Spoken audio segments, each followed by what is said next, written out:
उनकी मुलाकात के बाद वरुण उर्वशी के पास जाता है और उससे मिलन की इच्छा व्यक्त करता है।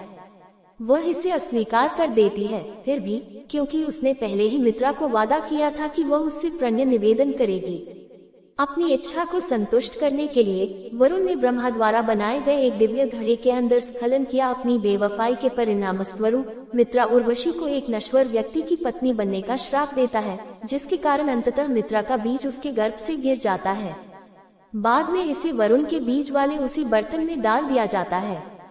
वशिष्ठ के पुनर्जन्म के अलावा अगस्त्य भी घड़े से पैदा होते हैं।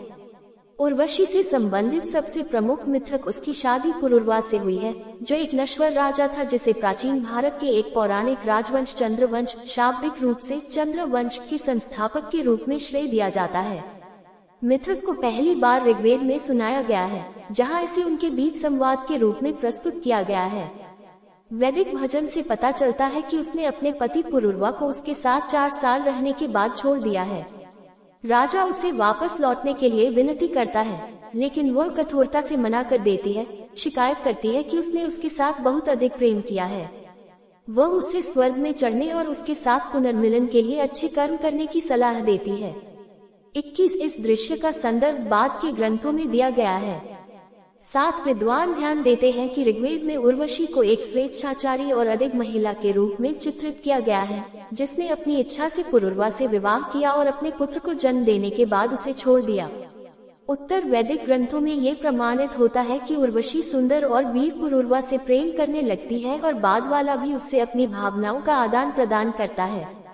उर्वशी को पृथ्वी पर अवतरित होने और एक नश्वर की पत्नी बनने का श्राप मिलने के बाद वह कुछ शर्तों पर पुरुरवा से विवाह करती है, जिसमें सबसे महत्वपूर्ण यह है कि वह संभोग के दौरान के अलावा कभी भी उसके सामने नग्न नहीं दिखाई देगा। शतपथ ब्राह्मण में उर्वशी 2 शर्तें रखती है कि पुरुरवा उसके साथ नियमित रूप से संभोग करेगा, लेकिन केवल तभी जब वह सहमति दे, और वह उसके सामने कभी नग्न नहीं दिखाई देगा। 21 पुराणों में 3 शर्तों का उल्लेख किया गया है। पुरुरवा उसके सामने कभी नग्न नहीं दिखाई देगा, वह उसकी 2 पालतू भेड़ों की रक्षा करेगा और वह केवल घी स्पष्ट मक्खन का सेवन करेगी। 15 विष्णु पुराण और भागवत पुराण के अनुसार इस बीच स्वर्ग में उर्वशी की उपस्थिति की कमी खलती है। विश्वासु के नेतृत्व में गंधर्वों, दिव्य संगीतकारों के एक समूह को उसे स्वर्ग वापस लाने का निर्देश दिया जाता है। एक रात जब उर्वशी और पुरुरवा प्रेम करने में व्यस्त होते हैं, गंधर्व उर्वशी के पालतू मेमनों का अपहरण कर लेते हैं जो उसके बिस्तर से बंधे होते हैं, और उनकी चीखें सुनकर उर्वशी उनकी रक्षा न करने के लिए पुरुरवा को डांटती है।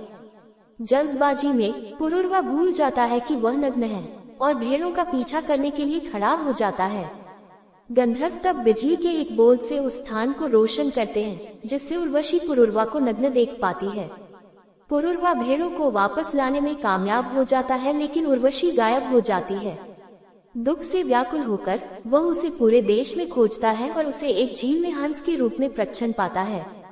वह उससे वापस आने की विनती करता है, लेकिन वह मना कर देती है। उसका दुख देखकर उर्वशी बताती है कि वह उनके बच्चे की मां बनने वाली है और उसे अगले साल उसी स्थान पर वापस आने का निर्देश देती है ताकि वे उस रात को एक साथ बिता सकें। उर्वशी हर साल एक बार उसके पास लौटती और 6 पुत्रों को जन्म देती। आयुष, श्रुतायुष, सत्यायुष, राया, विजया और जया। महाभारत के आदि पर्व में इन 6 पुत्रों के अलग अलग नामों का उल्लेख है। आयुष, धीमती, अमावसु और दीर्घायुष, वन्युष और सत्यायुष। उनके जन्म के बाद उर्वशी ने पुरुरवा को खुद को गंधर्व में बदलने और स्वर्ग में चढ़ने के लिए तपस्या करने का सुझाव दिया। पुरुरवा सफलतापूर्वक कार्य पूरा करता है और स्वर्ग में उर्वशी के साथ फिर से मिल पाता है। वायु पुराण में ऋषि अगस्त्य एक बार इंद्र के दरबार में आते हैं और उनका स्वागत उर्वशी के नृत्य प्रदर्शन से होता है। प्रदर्शन में उर्वशी और इंद्र के पुत्र जयंत एक दूसरे की आंखों में प्यार से देखते हैं। विचलित उर्वशी एक ताल चूक जाती है और नृत्य अस्त व्यस्त हो जाता है। इसके कारण जयंत को बांस के रूप में जन्म लेने